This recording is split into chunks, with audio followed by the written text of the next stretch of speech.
Hi everybody, welcome to my channel. My name is Camille and today I wanted to share a bit about my journey navigating motherhood and online work. It has been a journey of faith and flexibility for sure. So this was actually one of my very first posts on Substack when I first decided to start creating as myself. If you have been here for the previous videos, you'll know that I work professionally in marketing and design, and I have done this for the last 5 years as like a freelance studio agent. I feel like my title changes depending on which client it is that I'm working with. But I basically work in content marketing, whether that be strategy, brand design, or graphic and social media design. And I started doing this professionally when I had my first daughter in 2020. Prior to that, I had worked another 5 or so years in digital marketing, working in corporate.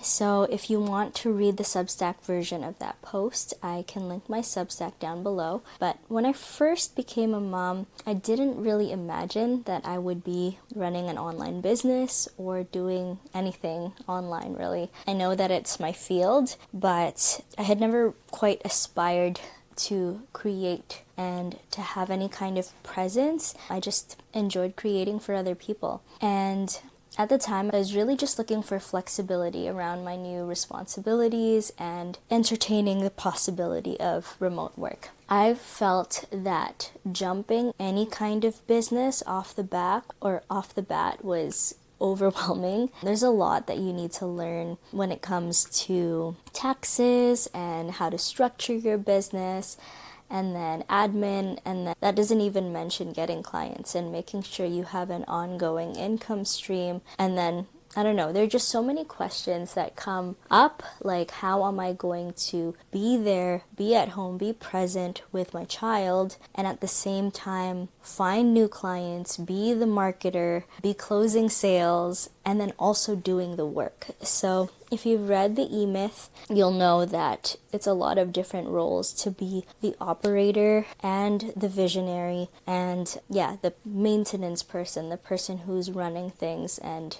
there's just different roles there, to be a manager, to be the worker, and then to be the visionary in your company. And you have to be all three if you are starting a one-person business. If you're going to be the CEO, if you're starting any kind of business, you'll need those roles to function sustainably. And so all of that was really overwhelming to think about. I didn't have a roadmap, I didn't have a clear strategy, and didn't even really have the confidence to start because nobody in my family did this kind of thing. We immigrated here when I was 4, and all I really knew was find some form of employment, find a really good high status job that will take care of you and provide benefits. I don't know what the deal is with benefits, but they are so highly prized in my culture. But all I knew when I was a young girl, young as in like a teenager who knew that I wanted to have a family one day, was that I wanted to be at home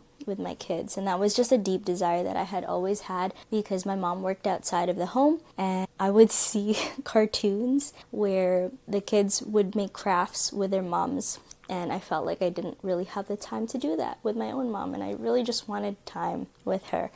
And so it was a desire that I've always had, to be at home. And so when I was a couple months into my maternity leave, here in Canada you get either 12 months or 18 months. I didn't really know what I wanted to do, whether I wanted to run a business, whether I wanted to go back to my job. But all I knew is that I wanted to buy more time with my daughter Lilo before making the decision of going back to work or not. So if you have ever felt the desire to work from home and you felt like you were unsure of where to start, I hope that you can find some encouragement in this. There are so many ways to begin without diving headfirst into full-on business ownership. I feel like your path can be fluid and not every single step has to be laid out. I know there are people out there who feel like they need to be fully prepared before taking any kind of risk, but have the faith and you never know where it will take you. Even if you just want to start with a small project on the side while you're on your mat leave or while you're back working your job, you never know where it's going to take you. And it's just a big and beautiful world, in the world of business and in the world online. So yeah, you don't have to do something online. I'm just saying that putting yourself out there and starting to build connections and sharing those desires with other people, sharing those desires with God even first and foremost, can open up many things for you, and I want that for you too. So just take the first step forward. So what were my first steps like? 6 months into my maternity leave, I was struck with how quickly time had gone by and how soon I would have to make this decision about returning back to work. I knew deep down that I wasn't ready to return, and so I leaned into this desire, and I trusted that God wanted this for me too, because of the seed that had been planted in my heart. So I started small. My first step was really just looking for ways to cover whatever maternity leave was paying me so that we could keep our family budget relatively unchanged. And we always knew to live below our means. We never spent all of what we made right away. So it wasn't too difficult for us to live on a smaller budget. I know if you are used to making a high income and you are used to spending a lot too. So if you've maxed out your budget when it comes to living expenses, or you're just used to spending that much in general, it's a bit tougher to do that. But if you want to make it a priority for you and your family, and if it's something that's important to you, then just know that it can happen. You just have to be creative and just have those discussions about what is important for you guys as a family and where you're willing to make compromises and trade-offs. So what were my first steps? Back then,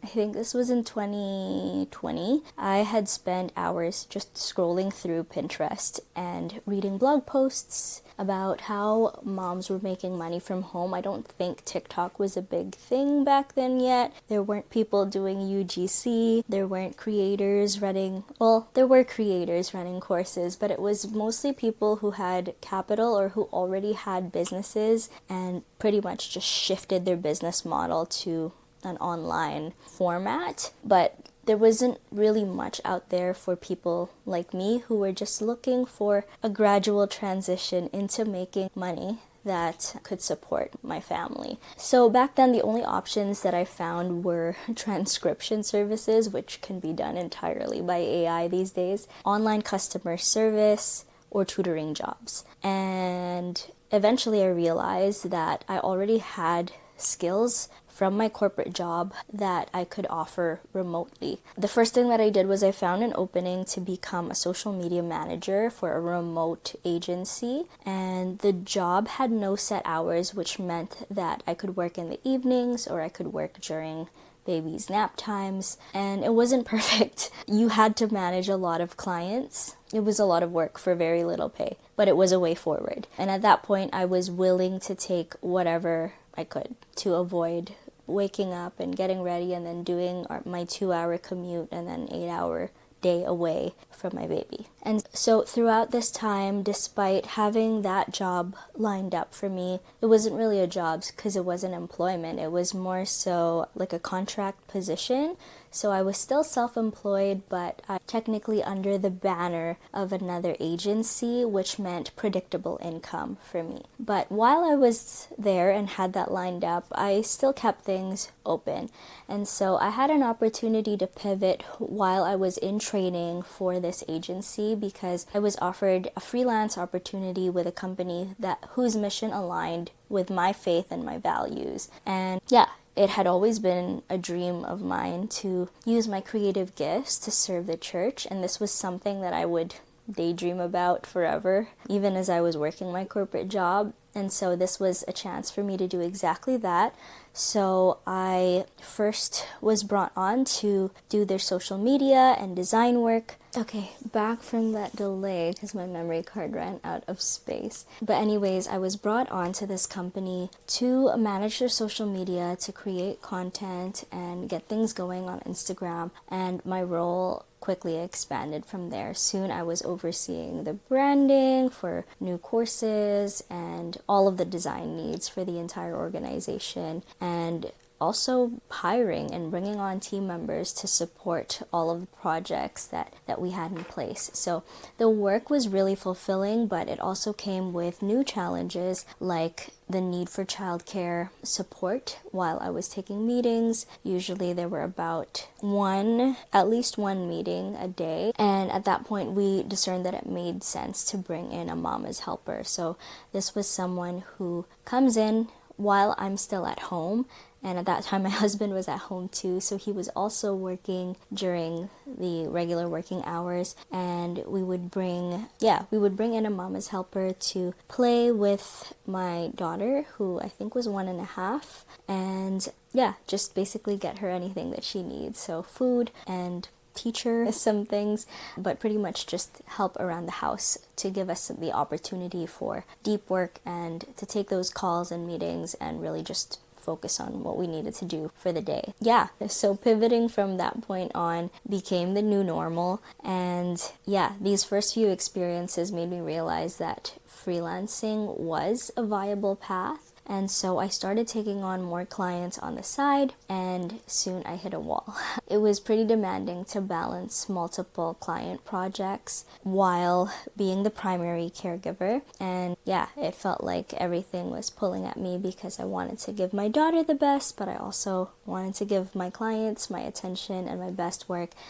And so at that point, while I was managing probably around 4 to 5 clients, we had made the decision to make another pivot. And the reason I say we is because all of these decisions are family decisions. So every change requires all of our input because it impacts all of us and we're a team in all of it. But I applied for a remote marketing manager role with a larger company and started managing campaigns on a more structured schedule. And so this allowed me to keep working from home while easing some of the pressures of managing multiple clients.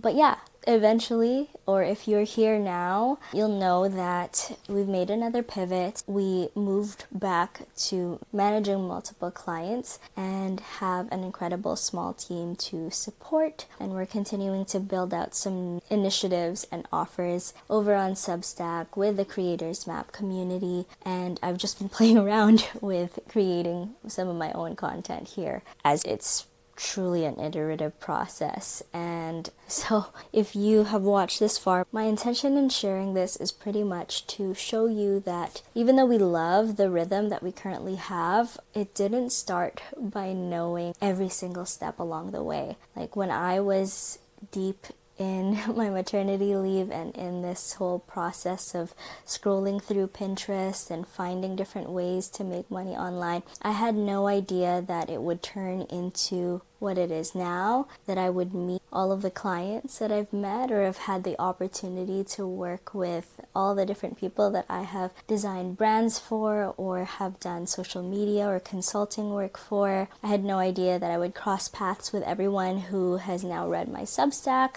or all of the partners that we work with, the different copywriters and designers that have supported Craft and Being or that have partnered with us along the way. It's been such a crazy journey, but it started with that first step. So I think that having faith is just like that. It's a matter of trusting God and maybe not seeing what the rest of the path is going to look like, but giving Him your dreams, giving Him your desires, and having trust with that first step that you can see and seeing where it goes from there.